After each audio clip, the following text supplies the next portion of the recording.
just hooligan comments. More interesting is people saying they can't believe this is entering the family sport of rugby league. I started to go into games in the 80s. I've always seen flashpoints or the aftermath. Smashing coach or car windows is a real shithouse move. I mean, I go to Warrington every year away. It's one of my favourite nights of the year. It's always a bit edgy with the standing section at Warrington.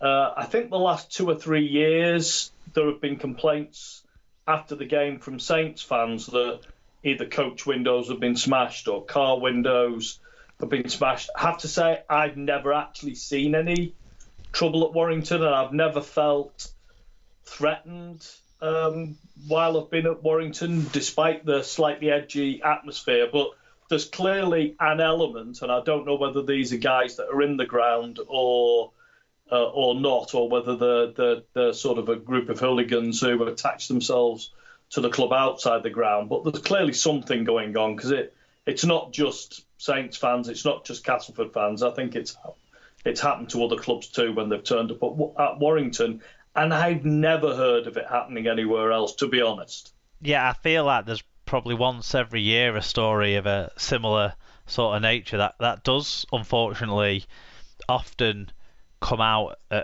of coaches departing Warrington. And I think Warrington are a great club in loads of ways and have a great fan base in loads of ways. So, I'm not calling their fan base or anything like that, but you're right. It is something that I've been aware of. Now, for me, I see far more altercations and trouble amongst fans of the same club at rugby league matches, coming out of or going into rugby league matches, than I ever see between the sets of fans from the opposite clubs, if I'm completely honest. Yeah. No, I absolutely agree with that.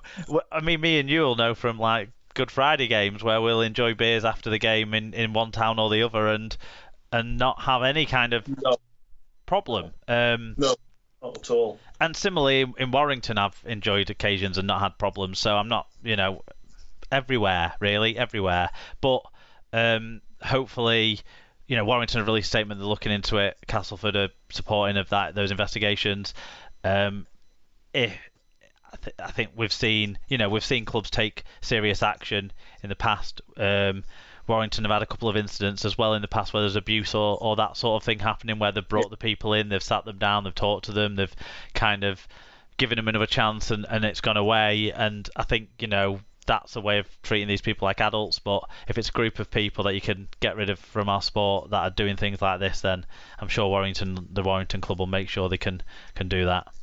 Yeah, I'm sure that's right. And let's hope. Let's hope these aren't really fans of the club. They're not people that have been paying and going and spectating in the ground and are just a bunch of local thugs who are because there's bellends in every town that throw bricks at shit for no good reason, everywhere. Isn't there? Yeah, absolutely, everywhere. So it would be nice if they could just sort of knock that on if they could knock that on the head. It would be good. Be good for the club. Be good for the sport. Not to have that sort of thing happening. I mean, every club's got idiots either in the ground or attached to them somewhere, and we just need to try and root as many of them out as we possibly can. You never get rid of all of them. But let's not have any more of these stories if we can possibly avoid it. Yep. We mentioned before, obviously, about getting in touch with us if you want to guest host a show later in the year. We should tell you how to get in touch with us and how to get involved with the show. So on social media, it's at Super League Pod on Twitter and Instagram, or facebook.com/Super League Pod.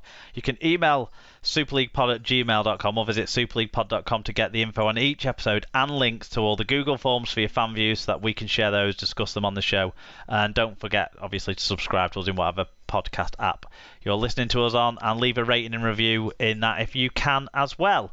So that's the opening covered off with a few of your guys' views and comments on things we spoke about last week and beyond. So that's great stuff. We're now going to move into a little bit of a chat around the match review panel decisions and the challenges and appeals of those decisions.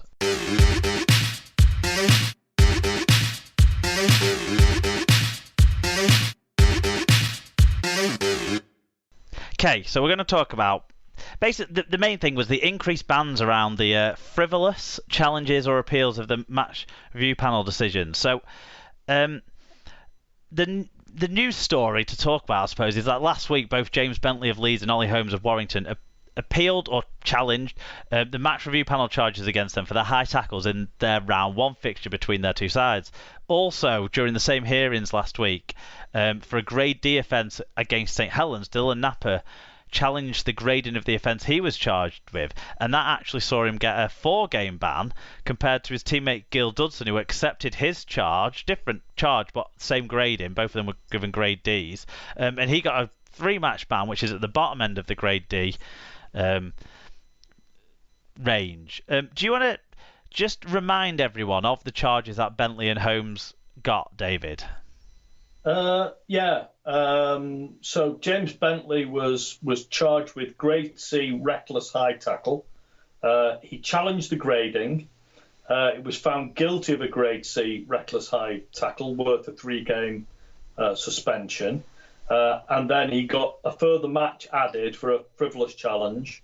This extra game took his ban outside the normal maximum penalty that's usually given for a Grade C charge. And then Ollie Holmes was charged with a Grade B reckless high tackle. He pleaded guilty to a careless high tackle and was found guilty of a Grade B reckless high tackle worth a 1-match suspension, but he got a further match added for a frivolous challenge. The decision to increase Bentley's ban goes against, quote, natural justice, said Leeds Rhinos chief executive Gary Hetherington. He said, for James Bentley's ban, it was decided to appeal against the grading of the charge, but only after using the services of a recently retired Grade 1 referee who gave his own advice and guidance to us. That was supported by new video and photographic evidence which disproved the charge against the player of using a clenched fist and a swinging arm.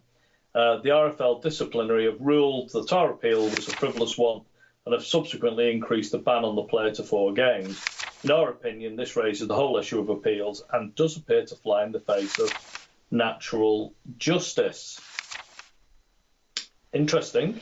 Yeah, and I suppose we should explain the process a little bit, maybe, right? Because the process that we go through in this country is the matches are all reviewed by the match review panel, which is made up of ex-players, isn't it? This is the panel that's sort of run by Cullen, isn't it? Paul Cullen. Yeah, the panel includes, and I'll get it up, Paul Cullen, Paul Dixon, who played for Great Britain in the sort of 80s and 90s, Nathan McAvoy, who's Seven Brothers Brewery Nathan McAvoy, who played for Bradford in Super League, most famously, as well as Salford, Wigan, a few other clubs, Leeds, and Phil Vivers, who people might remember most recently as being head coach at Salford in Super League within the last 10 years. He also had a playing career mainly at St Helens, isn't it, where he's most famous for his playing career? Legendary Saints fullback. Came at the same time as Mal Meninga to keep him company and turned into a fullback that was at the club for a good decade. Yeah, and there's also a compliance manager who provides support to the panel, but basically they're the people who are reviewing these incidents in line with the disciplinary guidelines that are published at the start of every year in the operational rules manual. So no clubs don't know these, or if they don't, then they're not reading the manual that they should be reading. And then the match review panel will grade the charges. Now for gradings that they think are A to C, which are the lower range of the gradings, they give out what is called a penalty notice. So that penalty notice basically is what the person will be banned for as long as they accept it. And if the player has had no previous disciplinary history, which is judged as less than 2. Wait, let me get this right. It's judged as two disciplinary incidents in the last 2 years, with one of them at least being in the last 12 months, or one incident in the last 12 months that is similar in nature to the thing they're being charged with now. So if they've got either of those things, then they've got previous. If they don't have either of those things, they don't have previous. If they don't have previous, they'll get a ban at the lower end of the grading for that category. So a grade A offence carries a minimum ban of no games, a maximum ban of 1 game. Grade B is 1 game or 2 games. Grade C is 2 games or 3 games, I think, if that's right. Maybe 2 games. And then grade D and above, that gets referred to the tribunal there, where you're starting at a 3-game to a 5-game ban, a 5-game maybe ban, or grade F is like basically a period suspension. Your grade Fs are your shoving your finger up someone's bum or being Ben Flower in the grand final. That's your sort of grade F situation, isn't it? Yes, that's right. Where it's almost indefinite as to what the ban will be. Yeah, and that's the summary of the system sort of thing. And if the player challenges the decision, or it's a grade D and above, then it goes to the Operational Rules Tribunal, which is a independent body put together by the RFL to hear what the match review panel had to say, and then hear the submissions of the players or coaches of the players. Now, what the area we're talking about here is where there might be a challenge to the operational rules. A challenge to the penalty notice. Okay. So I'm just trying to find the right part of the operational rules that says about this. But basically, if a player accepts the penalty notice, then they'll get the ban that's given in the penalty notice, and they'll get no fine. But if they don't accept it, if they want to have a hearing about it, usually because they want to challenge the grading or the, something like that, or because it's a grade D and above, they get a £500 fine automatically at the Super League level. Okay, and then on top of that, consequences of making that challenge, which is what happened to Ollie Holmes and James Bentley, is that if a player is unsuccessful, they'll have the penalty notice enforced and the fine of £500, plus the panel, the compliant, the what's it called? Sorry, the independent. Yeah. Operational Rules Tribunal.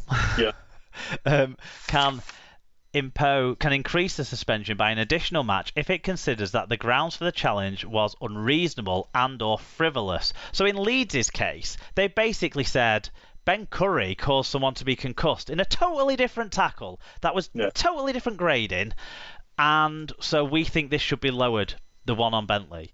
And they said, nah, mate. So they said it was frivolous, and so that's why he was given an extra game there. The Ollie Holmes one, he was citing an incident from a match last year, I believe, that was involving 2 different. Well, I don't know who the game was against, but it was a Lee player who was given a grade A charge, and they were saying that was worse than this. Come on, sort of thing. And so I think the panel probably don't like it when you turn up with clips that aren't quite related to the clip that you're talking about. Yeah. That seems to be where they start thinking it's been a unreasonable or frivolous challenge, and that's where they start increasing the bans. So, with all that in mind and a bit of education for people, we hope that's helped people learn about the process and understand how it's gone. We did a poll where people might not have known that information. Do you want to tell everyone the results of our poll? Yeah, so the poll asked the question, taking the specific disciplinary cases from this week out of it, do you think it's fair for players to get extra games on their ban if their appeal is unsuccessful? And we had fair, 51%, so that's the winner, unfair, 35%, and some very honest people who said, of 14%, who said, it depends on the player. Yeah. Look, we've got to keep a bit of humour in there, even if we're talking about something that everyone wants to get hot under the collar about, don't we? Right. Quite right. And we Rugby League fans definitely like to get hot under the collar. And there were some comments with But this as the well. will of the people there is that this is fair. Yeah, I think it's fair. Yeah.